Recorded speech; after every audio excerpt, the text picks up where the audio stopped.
It's a pay-per-view that's so good I put it on DVD, so it must be a classic, mustn't it? Mustn't it?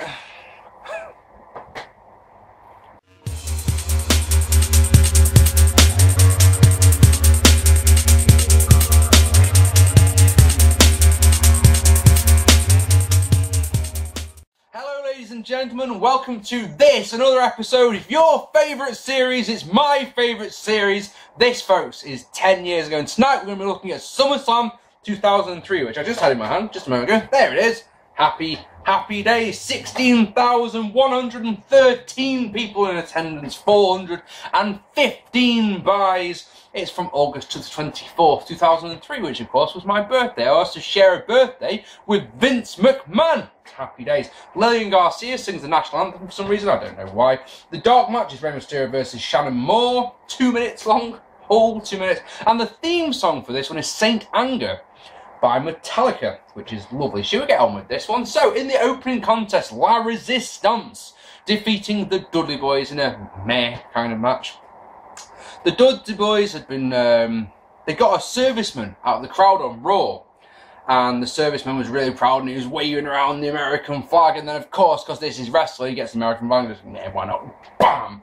Whacks the Dudley Boyz with it. Happy days. The serviceman, of course, was Rob Conway, who became the third member of La Resistance. It's interesting, this one, because of course you've got a team like the world's greatest tag team who aren't on this card in the slightest, but these two make the pay-per-view. That doesn't make a lot of sense in my mind. Anyway, the match is a long Raw match, is the best way I can describe it. Especially, it's Devon facing... Is it? No, it's not Devon. It's Bubba. Bubba, sorry, plays the face in peril for what feels like an age, gets the hot tag, the Dudley Boyz are able to hit the 3D, but then, as they're going for the cover, a cameraman attacks Buyrate. Who could this cameraman be? As Rene Dupree gets the 3 count off the camera shot. Camera shots for the Dudley Boyz. Spike Dudley comes out to try and make the save. He gets hit with the camera as well. Who is this cameraman? Well, who else? It's going to be Rob Conway, really, isn't it? Who else would it be?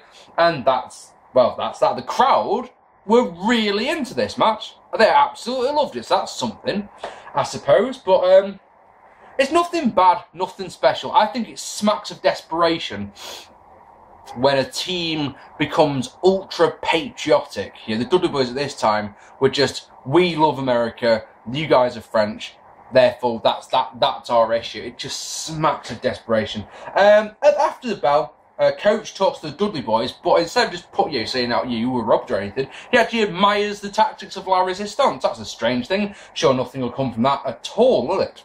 In the back, Christian talks to Bischoff. He's vexed about not being on the SummerSlam card.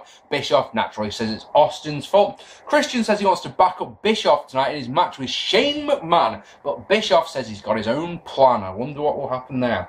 And next up, who thought this was a good idea? The Undertaker defeating the A-Train in a meh match. This is the type of match that smacks of two things for me. The first one is, who on the right mind would buy this pay-per-view to see this match? This match did nothing to affect the buy rate at all, did it? Secondly, as technically a WrestleMania rematch where we saw Undertaker defeat A-Train and the Big Slow in a handicap match, alright, yes, Nathan Jones helped out a little tiny bit, but we know that A-Train, in WWE world, in my mind at least, there is no way in hell that A-Train can beat Undertaker. So this is one of those matches where you go, oh look, Undertaker won, what a shock.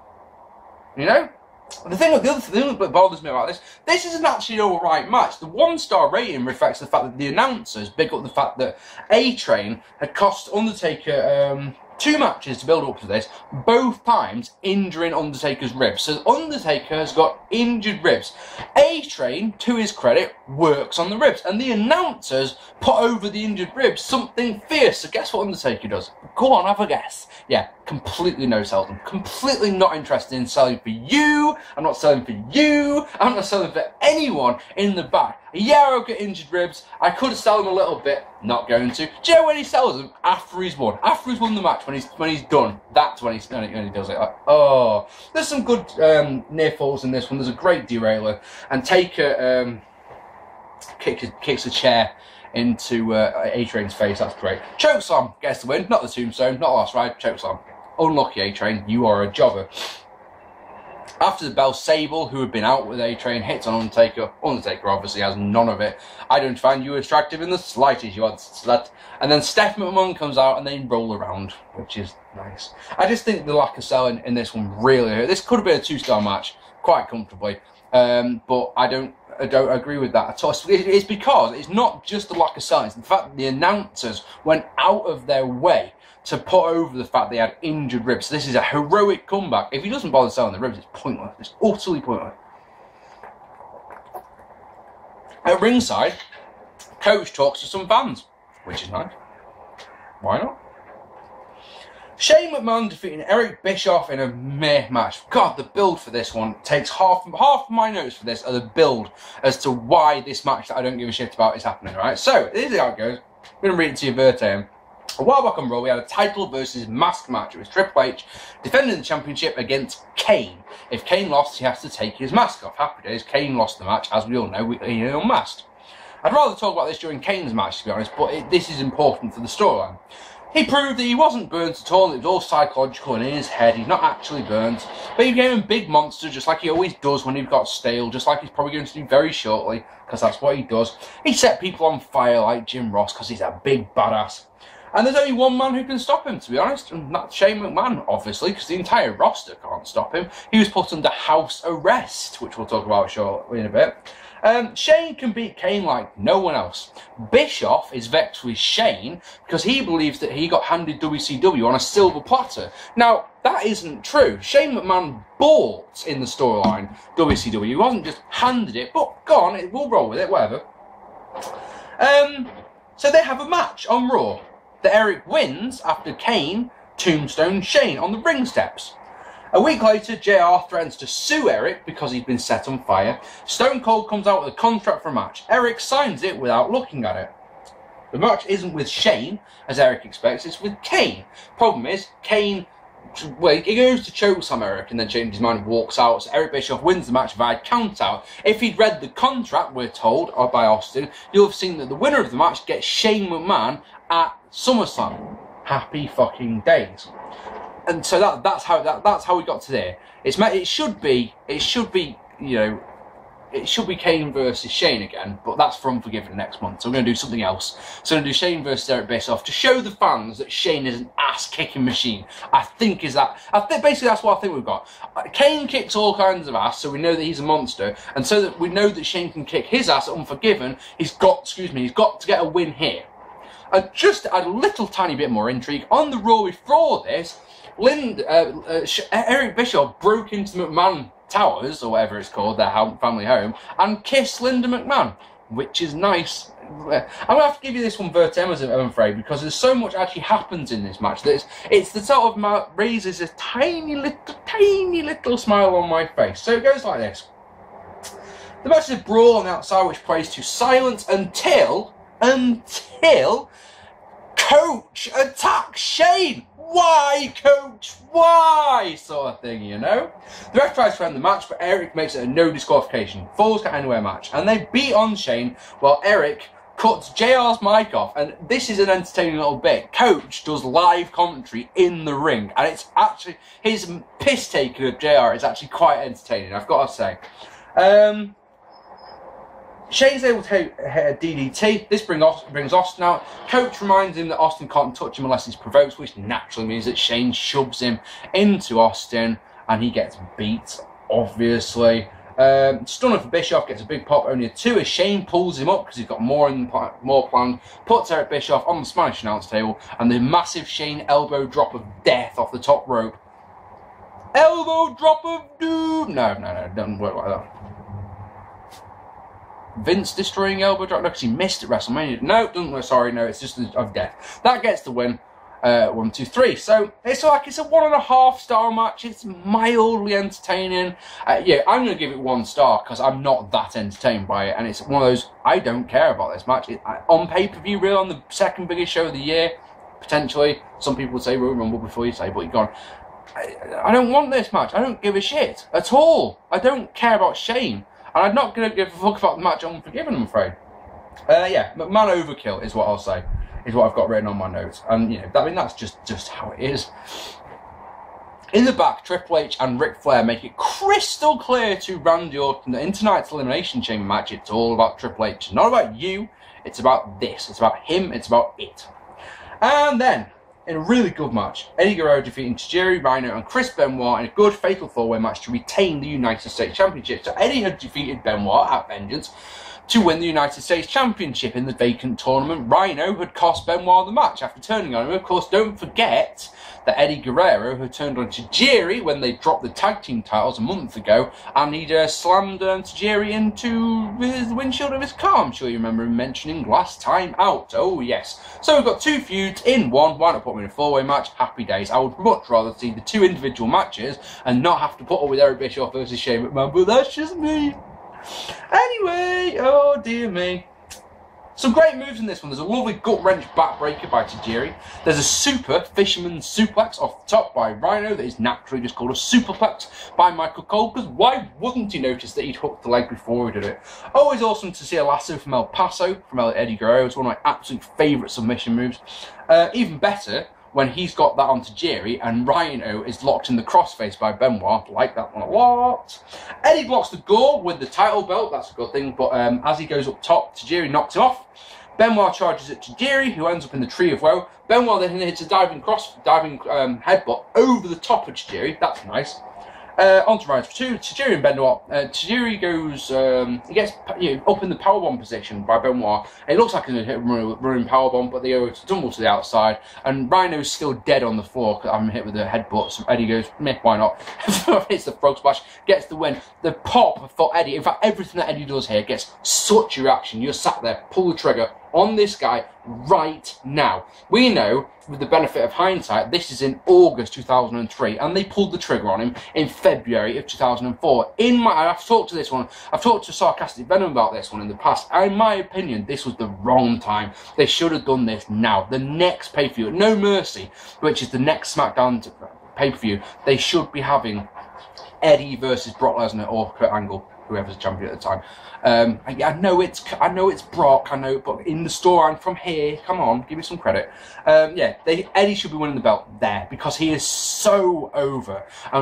Well, I'll talk about this in future episodes, I'm sure, but it was such a waste what they did with Eddie. Anyway, yeah, in my opinion, this match went 10 minutes, yeah? In my opinion, it was way too short, and that's why it only gets the 3-star rating. If you wanted to go up to 4, I think you'd be pushing it. So 3.5, I think it'd be good, but I could watch these 4 for another 10 minutes, quite comfortably. That's the thing, you just feel like this one's just getting started, and it stops. I'm like, oh, okay then, fair enough. We get a video package as Brock Lesnar destroys Zach Gowen on SmackDown the week before.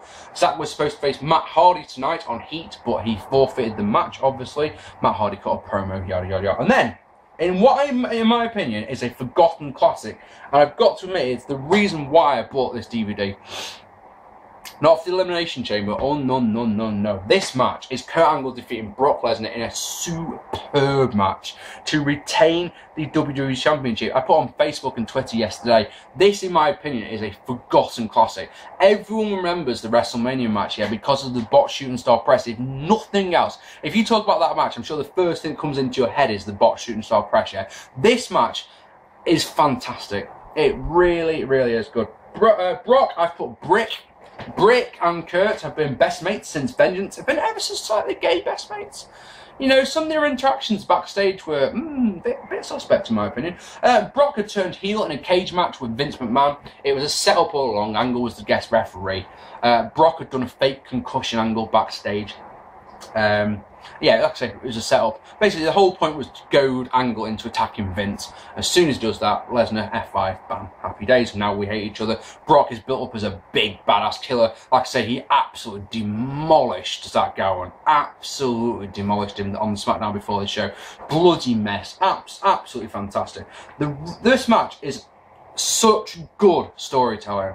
I mean, every single time Angle gets some offense going, Brock uses his power to cut him off. I think that is absolutely fantastic. And there's also 2 factors going in with this one, which is where Angle is working over the shoulder of Brock Lesnar so that he can hit the Angle slam, and Brock Lesnar is working the ribs, the back of Angle, so he can hit these big ass suplexes and everything. Excuse me. Brock's selling in this one is particularly good. The selling of the shoulder every time he does anything. After Angle's been working the shoulder with suplexes and that. He's every time, German suplex for example, he comes down, first thing he does is selling the shoulder. Absolutely fantastic. What's the problem in this one, and why is it not a 5-star match? Yeah, have a guess. Go on. It's technical wrestling for fuck's sake. It's psychology and storytelling. Crowd aren't interested in the slightest. They just do not give shit. Why would they? F5's counted into a DDT by Kurt, that's really nice. Angle Slam gets 2. Ankle lock and the referee's bumped. They did this crazy upside down submission thing where, well, I've got to be honest, Angle's face is down by Lesnar's ass. He's got his leg, it's meant to look like it's meant to have, so his legs are crossed around Lesnar's throat, but they're down under his armpits. It does not look very nice, I'm afraid. Ankle lock, Brock taps out. No referee. Here's Vince with a chair shot, allowing Lesnar to get back up. And this, ladies and gentlemen, is one of the greatest things in wrestling I've ever seen. I promise you this much. He gets up, yeah. Brock Lesnar, big bad Brock Lesnar, who everyone loves, yeah. Brock Lesnar gets up, and he really fucking has to work to get up because he can't put any weight on the leg, yeah. Now picture this scene. Close your eyes and picture this scene, yeah, folks. Trust me on this one. You will love it. If you've never seen this match before and you like good storytelling and psychology in wrestling like I do, just listen to this, yeah. Picks Kurt up and does a one-legged F5 because he gets him up for the F5 and he's basically hopping as he's getting him up, and as he spins round he can't put any pressure on the leg. It's bliss. It's so good. And I haven't seen this DVD for years. I bought this at the time, yeah. I haven't seen it for years. I've forgotten about this match, yeah. And I'm marked out for that. I'm watching this on my TV and that is fucking sick. That's what I love wrestling for. F5 is counted into the ankle lock, which gets the win. Happy days. Happy, happy days. As good as their Mania match, I would say. The crowd made their Mania match better, in my opinion. But by God, this in the ring. This is a better match by a country mile. I fucking loved it. This match was brilliant. Absolutely fantastic. And literally, I knock off a 1/4 of a star for the crowd, just not caring throughout most of the match, but that's it. Afterwards, Angle puts Vince to a chair because it's his birthday and because he can. Happy days. Love it. 4 3/4 star match. A legit match of the year contender. Legit. And then, because of course we have to have a match like this, Kane defeating RVD, piss poor match. So we mentioned earlier on that Kane had unmasked in the title versus mask match. Happy days. He'd been put under house arrest, which I don't think works. I don't think you can be put under house arrest for attacking Jim Ross. I don't think it works like that at all. I think it's got to come from a judge. I think, yeah, maybe if someone can help me out with that down below. Especially the fact that he's allowed to go to work. So he turns up on Raw in the back of a police truck in handcuffs, gets unhandcuffed so he can have his match. It's like, doesn't work. That's not how this works in the real world at all. Anyway, like I say, he tombstoned Linda McMahon on the stage.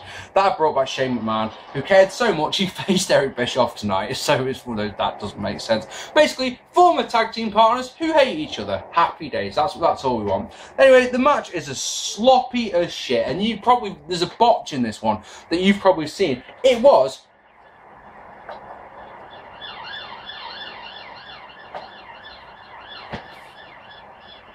A fire engine. Yeah. Edited off this was the infamous botch where Kane goes to the top rope and slips off. Absolutely hilarious stuff. Edited out of that. Also edited out of every single version of it that's on YouTube. I went looking for it. I was like, let's go and see if I can find that botch. I think this match is on YouTube like 3 or 4 times. All of them has been edited out of. Just go into Google, type in Kane botch. You'll see what I mean. He goes up top, slips off. Everything Kane does in this is rubbish. The crowd are into it though. They're into Rob Van Dam, especially when he hits the Van Terminator, goes for Van Dominator, that misses, allowing Kane to hit a tombstone pile driver, which looks fucking awful on the ring steps.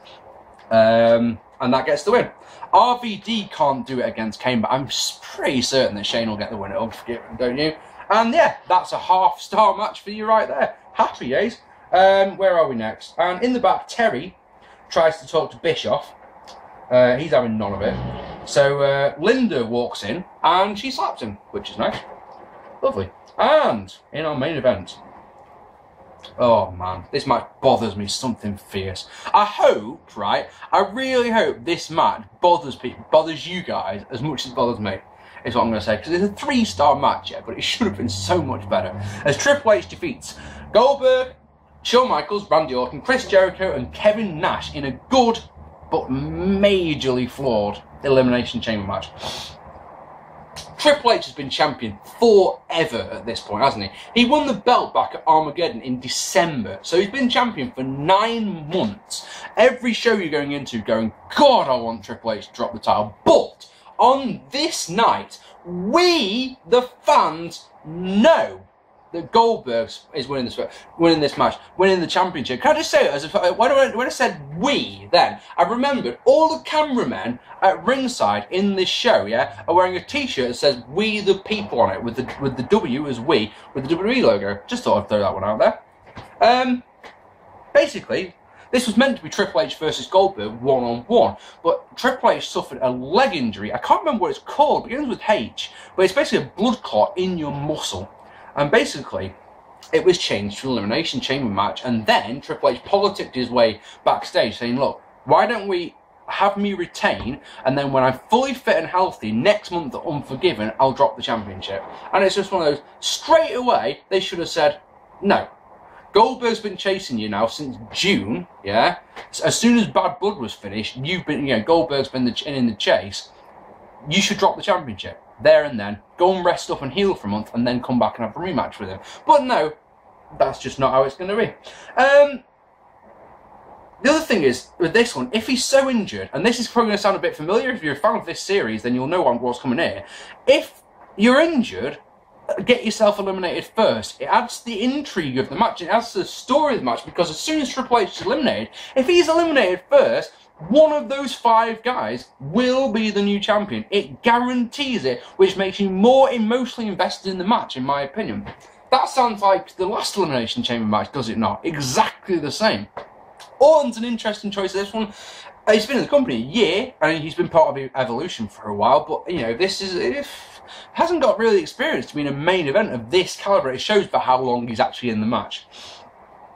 Oh, and one more thing, I do apologise, Kevin Nash had lost a hair versus hair match on the previous Raw to Chris Jericho, and we all expected Kevin Nash to get shaved bald, but they just trimmed his ponytail off. This was because he's had a role in the upcoming Punisher film, a film that I absolutely fucking adore. Brilliant film. Anyway, 2 things before we get on. First one is that even King, when Goldberg's making his way to the ring, even King, the heel commentator, says Goldberg's winning this match. Secondly, how many bumps will Kevin Nash take? I've gone with 1. 1, it says here at the top of my notes, 1 bump, right? That 1 bump will be the bump that eliminates him. We know he doesn't win, so whatever it is that eliminates him, that's the bump he's going to take. So, after all that, Shawn Michaels and Chris Jericho start. It's all good, nothing wrong with that. Orton's the next one in, and he doesn't really do a lot. I mean, he goes for an RKO and gets back body dropped over the top onto the steel. That's all good. Now, let me ask you a question, yeah? Is it being properly nitpicking to say, when Jim Ross says that the WWE Championship, he says the Championship's only ever changed hands once in Arizona during the halftime heat match between The Rock and Mankind, and I'm just sat there looking at the telegram, but that wasn't this championship. A championship, yes, the WWE Championship has changed hands in Arizona during that match, but that's not this belt, is it? This is the problem, once again, that I always seem to come to, that they seem to think sometimes that the title belt's just the lineage is exactly the same. No, it's not. Nash is out, second out of the pod. He only lasts a few minutes. I mean, he doesn't really do a lot at all. He, does grates Jericho's face into the cage a bit, eats a super kick and a jackknife cover, get the elimination. So he takes exactly no bumps at all. None. I mean, you do, well, 1 off the super kick, which isn't really a bump, because all it is just, sell fall down, isn't it? Not really a proper bump. Nash gets vexed. he powerbombs everyone as Triple H comes. Triple H is the 3rd man out, yeah? The pod doors opened, and it's a switching music immediately, which puts him on his ass. Fantastic. Why the fuck not? Kevin Nash gets vexed, hits jackknives on everyone.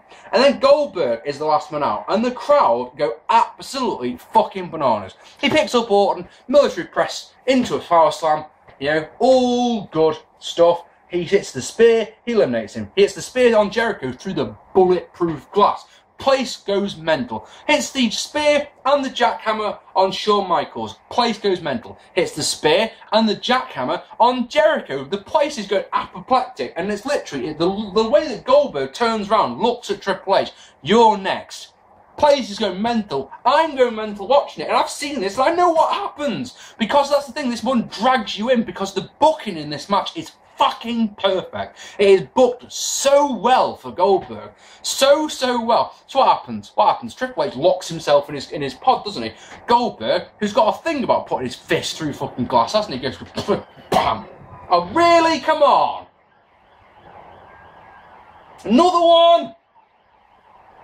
Mark P. Vids. Someone said on Facebook the other day you should do a special edition. If you ever do one where there's no emergency service vehicle, ambulance this time, it'll be a special edition vid. That's something I'll take on board. Anyway, yeah, he basically punches out the glass, batters Triple H, busting him open in the process. The match lasts all of another 2 minutes. As you know, sets him up for the spear, and as he runs in for the spear, Ric Flair hands Triple H the fucking sledgehammer. Bam! 1, 2, 3. And you're just like, really? That actually just happened, didn't it? Like, yeah, I can't remember a match or a pay-per-view that I was enjoying, because I was enjoying this match, that I've come away feeling as deflated as I did from this one. It's just one of those, oh, really? It's bullshit is what it is. I mean, after Nash had been eliminated, you've got to look at Nash and just go, what was the point in you being in there? In fact, I've got a feeling that Nash was put in this one and said, jump cut. That, folks, is why we should delete stuff off my phone before we start recording, because it will die on you like that. Anyway, I was saying, I reckon Kevin Nash was put into this one and just gone, I ain't fucking jobbing to Goldberg, balls to that. So they got round that problem, and then the other three guys, Jericho, Orton, and Shawn Michaels, said, I will bump like a bastard for Goldberg. Yes, I fucking will. In my opinion, having anyone else on the roster in there instead of Nash to bump around for Goldberg and make Goldberg look awesome would have been, excuse me, fantastic. Ladies and gentlemen, there's 3 matches on this one that are good. There's the 4-way, WWE title match, Elimination Chamber. Everything else on this show is 1.5 at best. That, to me, screams of average show, which means that because I'm in a good mood today, and that world title match is so good, right? I'm going to give this one 6 out of 10 because I'm a very, very generous soul. That match, that WWE Championship match saves this show, in my opinion. Because like I say, I mean, if Goldberg had won that Elimination Chamber match, you're looking at a 4-star match, aren't you? I think that finish is utter shit, which is why I give it a 3. Ladies and gentlemen, I've been Mark P. This has been 10 years ago. It's my favourite series. I love doing this. Next up, Unforgiven 2003. Will Goldberg be able to win the championship finally? And, yeah. Please let me know what you thought of this show below. Leave me a comment. I don't reply to them all, but I read every single one of them. I have been Mark P. Hit that like button. Hit that subscribe button. Thank you so much for watching, and I'll be back very soon. Take it easy, guys. Thank you so much. Bye-bye.